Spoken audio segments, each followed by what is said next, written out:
बिस्मिल्लाहिर्रहमानिर्रहीम। अस्सलाम वालेकुम नाज़रीन, मैं हूं नदीम खालिद और इस वक्त मैं उसामा की वालिदा के साथ मौजूद हूँ।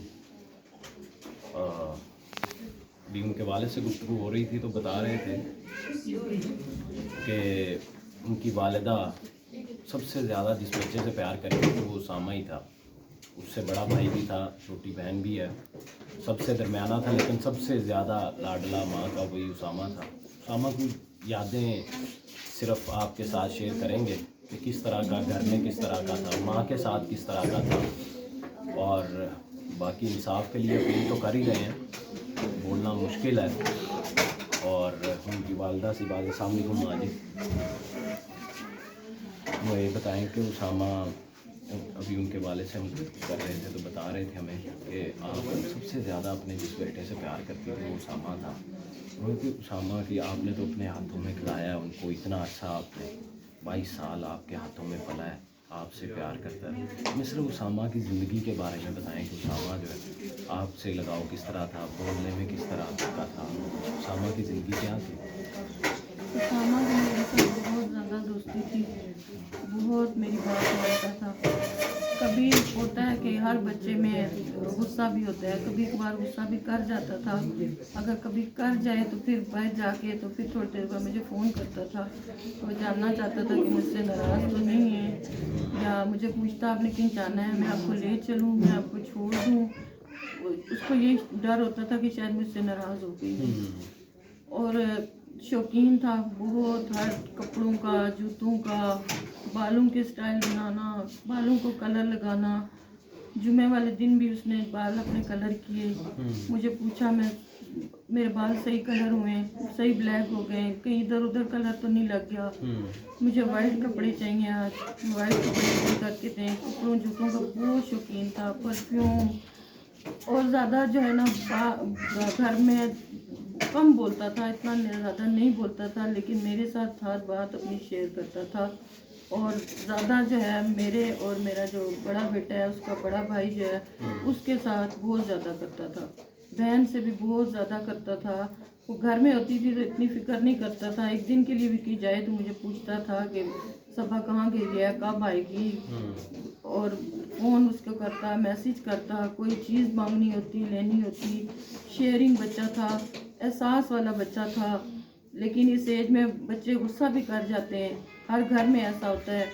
बाकी अभी उसने मेरे साथ कहा मुझे कि मुझे यूनिवर्सिटी में एडमिशन चाहिए, मैंने JDA करना है। तो मैंने उसे वादा किया कि हम मंगल वाले दिन जाएंगे, तुम्हारे में सारी पता करके आऊँगी, उसके पूरा प्रोसीजर क्या है। उसने कहा ये मेरे ऊपर डिपेंड करता है, मैं चाहे उसको 6 महीने में कंप्लीट करूँ, चाहे 4 महीने में करूँ। मैंने कहा ठीक है, हम जाएंगे। फिर उसने मुझे कहा कि मैं ना छोटा सा अपना कोई बिजनेस भी स्टार्ट करना चाहता हूँ। मैंने कहा ठीक है। वो ज़्यादा मुझे ही बातें बताता था, पैसे भी अगर चाहिए होते थे तो मुझे मांगता था। अगर मैं कहती कि पापा से मांग लो तो कहता कि नहीं आप उनको कहें। और बस चीज़ों का शौकीन था, और गाड़ी का हर वक्त गाड़ी की सफाई में लगा रहता था। मैं गाड़ी के टायर चमका लूँ, उसके शीशे चमका लूँ, या आप ऊपर हम चढ़ते हुए हमारी देखना सीढ़ियों में, वो सब सामान उसकी गाड़ी का रखा हुआ है। सारा टाइम गाड़ी में वो गुजारता था, गाड़ी की सफाई। बाहर बहुत कम निकलता था। और अभी कुछ अरसे से उसने अपनी रूटीन में शामिल किया हुआ था कि वो मौलाना तारिक साहब को सुनना शुरू हो गया था। कि मैं उसे कहती थी कि तुम सुना करो, उनकी कितनी अच्छी बातें होती हैं। जुमे वाले दिन उसने मैं कहा कि मैं कल से इंशाल्लाह कुरान पाक दोबारा शुरू करूँगा।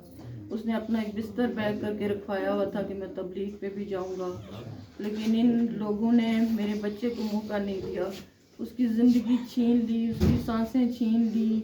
वो आपने देखा ना कितना खूबसूरत जवान है। बहुत खूबसूरत वो है कोई माशाल्लाह। दहशतगर्द आपको लगता है, वो कोई चोर आपको लगता है। मेरे बच्चे के पास हर चीज़ थी, हमने अपने बच्चे की हर ख्वाहिश पूरी की थी। उसको किसी चीज़ की कमी नहीं थी कि कोई वो डकैती करता, वो चोरी करता।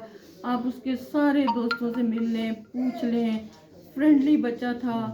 कितना वो कोऑपरेटिव था, कितना इन जालिमों से ये पूछे ना कि आप मारने से पहले सोचते कि इसकी कोई माँ होगी, इसके बहन भाई होंगे, इसका बाप होगा। उनकी औलाद नहीं है, उनकी बहन भाई नहीं है।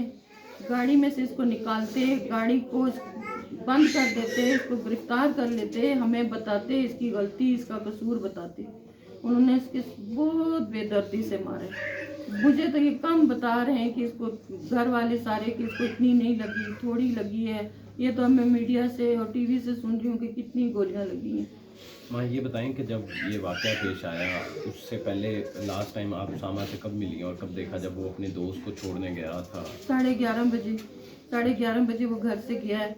उसने मुझे कुछ गाड़ी से चीज़ें थोड़ी सी निकाल के पकड़ाई हैं, छोटे छोटे कप मुझे दिए हैं। कहते ये आपको पसंद है ना, मैं आपके लिए लाया हूँ। मैंने कहा आप इस टाइम नहीं जाओ। उसने कहा बस मैंने दोस्त को छोड़ना है और एक दोस्त को मैंने पैसे देने थे, बस मैं वो क्लियर करके आता हूँ। फिर मैंने 12:30 बजे फ़ोन किया तो उसने कहा मैं बस 10-15 मिनट में आ रहा हूँ। फिर मैंने कहा दोबारा जब कॉल की तो वो नहीं अटेंड कर रहा था। मैंने कहा रास्ते में होगा, गाड़ी चला रहा होगा, इसलिए कॉल नहीं अटेंड कर रहा। मैं इसी इंतज़ार में थी कि बस वो आ रहा है, वो आएगा तो मैं सोऊंगी। मैं सोई नहीं हूँ। लेकिन हमें नहीं पता था कि वो किधर तड़प रहा है, उसके साथ क्या जुल्म हो रहा है, उसको किस तरह मार रहे हैं। फिर इन्होंने मार के जब मर गया तो इन्होंने हॉस्पिटल पहुँचाया। माँ जी वो आपके साथ उसामा अपने सारे ख्वाब भी शेयर करता था, तो बताएं ज़रा आवाम को कि क्या वो कभी बताता था कि वो क्या बनना चाहता है, इस मुल्क के लिए क्या खिदमत करना चाहता है? वो उसका यही था पहले शुरू से कि मैं पीटीआई में जाऊंगा और इसके लिए कुछ करूंगा। अभी जब ये वज़ीर आज़म ने टाइगर फोर्स बनाई तब भी वो कह रहा था कि मैं भी करूंगा। शायद उसने भेजा भी था तो बहुत लोग सेलेक्ट हो गए थे तो वो नहीं हुआ था। फिर अभी उसने कुछ दिन पहले मुझे कहा था कि ये बिलियन ट्री वाले प्रोग्राम में मैं भी हिस्सा डालूंगा। वज़ीर आज़म ने इन बच्चों को ही जब मारना था तो फिर बिलियन ट्री और ये प्रोग्राम किसके लिए बना रहे हैं? मदीना की रियासत में ऐसी बात होती है? मदीना की रियासत में अगर एक बंदा भूखा सोए तो वो भी वज़ीर आज़म उस मुल्क का ज़िम्मेदार होता है। तो इनकी पुलिस ने दहशत गर्दी करके हमारे बच्चे को कत्ल कर दिया। तो हमें इनसे इंसाफ चाहिए, हमें इंसाफ चाहिए। हमें जो खून का बदला है खून ही चाहिए। भाई वो आईएसएफ का मेंबर भी था, हमारे सुनने में आया, और हर जगह पे जहाँ इलेक्शन होता था, जहाँ पे मुल्क बदलने की बात होती थी, जहाँ झूठ चोर लुटेरों की बात होती थी, वहाँ पे वो बच्चा जो है सबसे आगे नारे लगाने वाले बच्चों में से था। वही खामोश बच्चा जो आपके घर में, लेकिन उसके अंदर जज्बा था कि मुल्क में तब्दीली आए, ये हमारी नस्लें यहाँ तबाह हो गई हैं। ज़ाहिर सी बात है यही जो आज उसके साथ हुआ, इसी सिस्टम के वो खिलाफ खड़ा हुआ था। और बदकिस्मती ये है कि वही आज लोग मौजूद थे जिनको वो ख्वाब में भी देखता था कि कभी ये वज़ीर आज़म हमारा बने और ये मुल्क में तब्दीली लेकर आए। तो इमरान ख़ान के नाम आप क्या पैगाम देंगी कि हम लोग तो बड़े मायूस हैं ये सब कुछ सुन के कि खान साहब कम से कम एक बयान दे देते इंसाफ के लिए, वो इंसाफ शायद इंसाफ हो जाता कुछ ना कुछ, लेकिन उन्होंने एक बयान तक नहीं दिया। वज़ीर आज़म साहब से यही अपील है कि आपने जो लोगों से झूठे वादे किए हैं कि हम मदीना की रियासत बना रहे हैं, तो ये मदीना की रियासत का ये कानून होता है, पहले आप मदीना की रियासत के कानून बनाएं। और वज़ीर आज़म साहब से ये अपील है कि वो पीटीआई का था उसको इंसाफ दिलवाया जाए।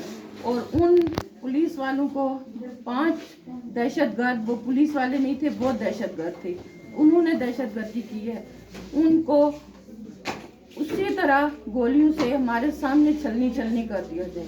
हमें तभी सुकून आएगा, हम तभी सो सकेंगे जब मेरे बच्चे के कातिल मेरे सामने मारे जाएंगे। नाज़रीन, आपको पता है कि माँ हो या बाप हो, इंसाफ यानी कि जब भी बच्चा चला जाता है तो उसके बाद एक इंसाफ वाहिद उम्मीद बचती है कि शायद अब इंसाफ मिल जाए तो उनके दिल को कुछ सुकून मिल जाए, वरना उसके बगैर तो अगर ना इंसाफ़ी भी हो गई हो, इतना बड़ा जुल्म भी हो गया हो, क़यामत भी ढह गई हो एक ख़ानदान पर, तो उसके बाद इंसाफ में डिले हो जाए तो ये बहुत बड़ा जुल्म होगा, ख़ास तौर पर उस ऐसे हाकम की मौजूदगी में जो कि रियासत मदीना बना रहा था इस मुल्क को, जो कि कहता था कि पाकिस्तान एक होगा। तो उससे अपील की जा सकती है कि शायद आप गफलत में हों, शायद आप तक ये इतला ना पहुंची हो, शायद आपको और भी बड़े ज़रूरी काम हों, लेकिन खुदारा अपने ही एक ऐसे नौजवान जो आपके लिए आवाज़ उठाता रहा, उसकी तरफ एक दफ़ा देखें तो सही, उसकी रूह भी इंसाफ मांग रही होगी। इसी के साथ मुझे दें इजाज़त। और justice for Usama Nadeem Satti Twitter पर जिस तरह के टॉप ट्रेंड कर रहा है, उसमें आप भी इंसाफ के लिए आवाज़ जितनी बुलंद कर सकते हैं उस वक्त तक बुलंद करें जब तक ये जो 5 एहलकार हैं इनको बिल्कुल लटका नहीं दिया जाता, اور اسامہ کو جب تک انصاف نہیں مل جاتا. خدا نگہبان.